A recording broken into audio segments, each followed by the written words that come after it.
So guys, इस video में बात करने वाले हैं निफ्टी और बैंक निफ्टी कल किस तरह से परफॉर्म कर सकते हैं। बट उससे पहले आपको ये जानना जरूरी है कि आज रात को हमारी फेड की मीटिंग चल रही है यूएस में, तो उसका रिजल्ट आना है। तो काफ़ी लोग ये बोल रहे हैं कि उस रिजल्ट में जो इंटरेस्ट रेट है वो कट हो सकता है। बट मेरा ये मानना ये है कि कहीं ना कहीं इंटरेस्ट रेट कट नहीं होगा, वो सेम ही रह जाएगा। और कल भी यूएस मार्केट में रात को देखोगे आप तो 500 पॉइंट के आसपास की गिरावट आई थी डाउ जोन्स में, क्योंकि वहाँ पे बॉन्ड की यील्ड बहुत ज़्यादा बढ़ गई थी। अब इसका कनेक्शन होता है, आपको कनेक्शन किसी सेपरेट वीडियो में बताऊंगा मैं कि क्या ये कनेक्शन होता है कि कब अगर इंटरेस्ट रेट बढ़ता है तो हमारा मार्केट गिरता क्यों है, या इंटरेस्ट रेट कट होता है तो हमारा मार्केट बढ़ता क्यों है, तो उसका भी एक अलग कनेक्शन होता है, तो मैं अलग वीडियो में बताऊंगा। अभी आप बस ये समझो कि अगर मार्केट में इंटरेस्ट रेट सेम रहता है तो मार्केट के लिए थोड़ा सा पॉजिटिव रहेगा। मार्केट इंटरेस्ट रेट कट करता है वहाँ पे फेड अगर, तो मार्केट हमारा भाग सकता है। और अगर वहाँ पे इंटरेस्ट रेट बढ़ता है तो मार्केट में बहुत अच्छा खासा 1000 पॉइंट का भी फॉल आ सकता है कल दोबारा से। हालांकि जिस तरह का पैटर्न बन रहा है मार्केट में, मैं आपको हमेशा बताता हूँ, न्यूज़ तो होती है, न्यूज़ एक ट्रिगर की तरह यूज होती है मार्केट में हमेशा। बैंक निफ्टी में ये लास्ट में जो फॉल आया, काफी लोग मैं देख रहा हूँ जो बोल रहे हैं ये चीज की ये जो फॉल आया है ये टेम्परेरी फॉल है और ये वो है। देखो, इतना बड़ा फॉल कभी भी टेम्परेरी नहीं होता। जब भी ऐसा फॉल आता है तो आप कह सकते हो एक्सपायरी मूवमेंट से आया था। अगर एक्सपायरी एक्सपायरी थी कल बैंक निफ्टी की और फिर निफ्टी की, अगर एक्सपायरी के पॉइंट ऑफ व्यू से होता तो मार्केट में, आप सोचो, अगर एक्सपायरी के पॉइंट ऑफ व्यू से किसी को इतना बड़ा फॉल लाना है तो वो इस जोन के आसपास, अगर मार्केट में सेलर बैठे हैं सारे, ये रेंज बना रखी थी मार्केट ने, पूरे दिन ये रेंज चल रही थी। अगर उनको एक्सपायरी के पॉइंट ऑफ व्यू से, जैसे यहाँ पे उन्होंने कॉल के प्रीमियम बढ़ा दिए, अगर एक्सपायरी के पॉइंट ऑफ व्यू से उनको नीचे लाना भी था तो उनको इसी रेंज के अंदर कहीं ना कहीं 49,500 के ऊपर क्लोज करना चाहिए था, ताकि ये पूरे प्रीमियम खाए जाए ऊपर नीचे के। लेकिन ऐसा नहीं हुआ, उसके भी नीचे जाके 300 पॉइंट गिरा है, तो मार्केट में थोड़ी बहुत नेगेटिविटी है। तो इस चीज को आप डिनाई नहीं कर सकते। हाँ, हालांकि अगर इंटरेस्ट रेट सेम रहता है तो थोड़ी सी पॉजिटिविटी आ सकती है। तो बात डिटेल में बात करते हैं, हम अपने लेवल्स के हिसाब से बात करेंगे। अब न्यूज़ तो मैं आपको अपडेट कर दूंगा टेलीग्राम चैनल पे, जब आएगा रिजल्ट तो आप वहाँ पे टेलीग्राम चैनल पे जुड़ जाना, 12:30 के आसपास आएगा। ठीक है, अब बात करते हैं कि अब क्या हो सकता है। देखो, सबसे पहले निफ्टी की एक्सपायरी भी है कल, तो एक्सपायरी प्लस फेड का डिसीजन, ऐसे दिन काफी बड़े मोमेंटम होते हैं, जो मेरा इतिहास रहा है पीछे। लेकिन कहीं ना कहीं मार्केट में ये जो मोमेंटम आया है इसके बाद थोड़ा सा नलीफाई हो सकता है। ठीक है, अब हम बात करते हैं, सबसे पहले बैंक निफ्टी की बात कर लेते हैं, या निफ्टी की बात कर लेते हैं पहले आज, क्योंकि कहीं निफ्टी की एक्सपायरी है कल, कि निफ्टी में क्या हो सकता है। तो निफ्टी का चार्ट देखते हैं पहले। अगर आप निफ्टी का चार्ट देखो तो सबसे पहले डेली चार्ट पे चलते हैं। देखो, डेली चार्ट पे आप फिर से एक चीज देखोगे कि मार्केट फिर से कहीं ना कहीं 22,500 के आसपास आने की कोशिश कर रहा है। मार्केट ने बहुत टाइम लगा दिया है, अगर आप यहाँ पे देखोगे तो मार्केट यहाँ पे बहुत बार 22,500 के ऊपर यहाँ पे निकलने की कोशिश करी इसने, यहाँ निकल गया, ऊपर भी गया 800 तक, लेकिन फिर इसके अंदर आ गया। फिर यहाँ पे एक बार ब्रेकआउट दिया, फिर इसके अंदर आ गया, तो दोबारा से मार्केट कहीं ना कहीं टॉप पे से एक सेल ऑफ दिखा रहा है। एक तरह से आप कह सकते हो डबल टॉप टाइप का पैटर्न बन रहा है। लेकिन यहाँ पे अब जैसे मैंने कहा, ये जो जोन है हमारा, ये जोन जो 22,520 के आसपास का जोन है, ये बहुत स्ट्रॉन्ग सपोर्ट जोन की तरह काम करने वाला है। अगर मार्केट यहाँ पे आता है तो मैं बाइंग की पहले सोचूंगा रेदर देन सेलिंग।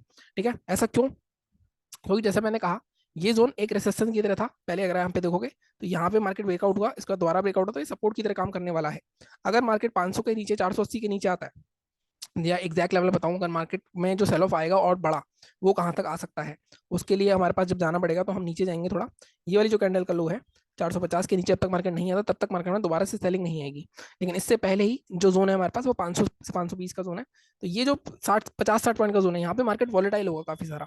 ठीक है, तो अगर मार्केट मान लो आज का लो तोड़ता है, आज का लो कितना है, मतलब फ्राइडे का लो तोड़ता है 22,568, तो ज्यादा बड़ा हमारे पास टारगेट नहीं है, 520 से 500 का जोन, मतलब आप 40-50 पॉइंट ही ले सकते हो, इससे ज्यादा नहीं। इंट्राडे में हालांकि बहुत होते हैं, और अगर इसके भी नीचे आता है तो 437 मैक्सिमम।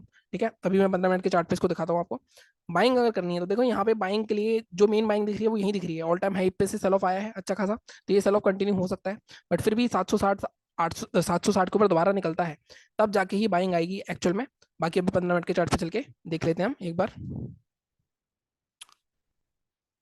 देखो, सेलिंग के लिए मैंने आपको क्या कहा, 22,560 के नीचे, इसको मैं थोड़ा सा और एडजस्ट करना चाहूंगा, मैं इसको ले जाऊंगा 22,540 के नीचे। टारगेट आपके क्या रह सकते हैं? टारगेट आपका फर्स्ट 480 रह सकता है, और सेकंड टारगेट आपका ये जोन रह सकता है 420 के आसपास का। बट मुझे ऐसा लगता है 478, 500 ये एक बहुत स्ट्रॉन्ग सपोर्ट जोन की तरह काम करेगा। देखो, होता क्या है, जब भी मार्केट लगातार गिरता आ रहा है और 500 एक साइकोलॉजिकल लेवल है, मान लो कल गैप डाउन भी हो गया इस जोन के आसपास, तो एक रिट्रेसमेंट आएगा, फिर नीचे जाएगा मार्केट। तो यहाँ पे इमीडिएटली हमें अगर कोई नीचे मिलता है 22,500 के आसपास, तो अगर कोई हैमर बनती है या कोई इंगल्फिंग पैटर्न बनता है तो यहाँ पे बाइंग के लिए सोचेंगे।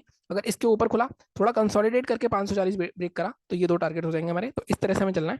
ठीक है, बाइंग कहाँ करनी है? देखो, बाइंग के लिए जैसे मैंने कहा, कोई भी लेवल नहीं है, हम जब तक मार्केट अब 22,800 के ऊपर नहीं निकालेगा तो बाइंग के लिए नहीं सोचेंगे हम। हालांकि एक लेवल निकल सकता है 720 के आसपास का, बट मैं आपको बोल रहा हूँ कि थोड़ा सा हम यहाँ पे सेफ चलेंगे। जब 780 निकालेगा तब जाके ऊपर की साइड हम 850 तक के टारगेट के लिए जा सकते हैं, इससे ज्यादा टारगेट मैं नहीं देख रहा हूँ कल।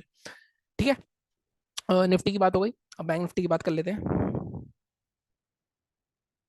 थोड़ा सा नेट स्लो चल रहा है मेरा। बैंक निफ्टी की बात करें अगर, सबसे पहले इसके भी डेली चार्ट पे जाते हैं। बैंक निफ्टी में एक बड़ा खतरनाक सा शूटिंग स्टार का पैटर्न बना है, अगर डेली चार्ट पे आप देखोगे। ऑल टाइम हाई पे आया मार्केट, और मार्केट नीचे आया और शूटिंग स्टार बनाई है मार्केट ने अच्छी खासी। और ये एक अच्छा खासा नेगेटिव पैटर्न होता है और रैली के बाद बना है, लेकिन इसके लिए एक्टिव होने के लिए इसका लो टूटना पड़ेगा। अब देखो लो भी टूटता है, अगर इसका इसका लो है हमारा 49,250, ठीक है, अगर लो टूटता भी है तब भी हमारे पास ये जो ब्रेकआउट आया हमारे ऑल टाइम हाई का, ये जोन एक बहुत अच्छा बाइंग जोन की तरह काम करेगा। तो मुझे ऐसा लगता है निफ्टी में 22,500 और बैंक निफ्टी में 49,000, ये दोनों बहुत इंपॉर्टेंट रोल प्ले करेंगे कल। मुझे ऐसा लगता है मॉर्निंग में हो सकता है यहाँ तक का सेल ऑफ आए और उसके बाद रिकवरी हो जाए, इस तरह से हो सकता है, क्योंकि इंटरेस्ट रेट भी मुझे नहीं लगता कि कट होगा कल। ठीक है, तो इस हिसाब से अगर मैं देखूँ तो 230 के नीचे एक ही रेट बनता है 49,100 या 49,050 तक के टारगेट के लिए।